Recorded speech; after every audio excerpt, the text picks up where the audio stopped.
29:11. For I know the plans I have for you, declares the Lord. Plans to prosper you and not to harm you.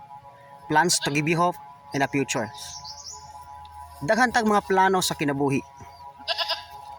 Plano nga mouswag ta sa ato ang panginabuhi. O plano nga mahimo tang inila sa tibok kalibutan. O plano nga maunta maato ang tanang butang apan remember igsoon na ay plano ang Ginoo nga mao ra gyoy matuman. Plano nga iyahatang uswag. Plano nga palambuon ta niya.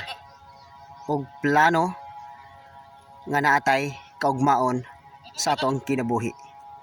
Promise ni Lord sa ato ang tagsa-tagsa ka kinabuhi.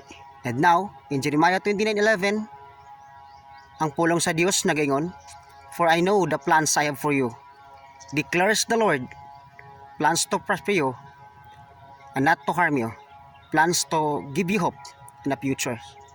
Mao nay plano sa Ginoo para nato. Plano nga naay kasiguruan. Pwede tang mangandoy bisag unsa. Pwede ta bisag unsa ang ato ang i-goal sa atong kinabuhi. But in the end, ang plano sa Dios mao'y matuman, dili plano sa tao. God bless you.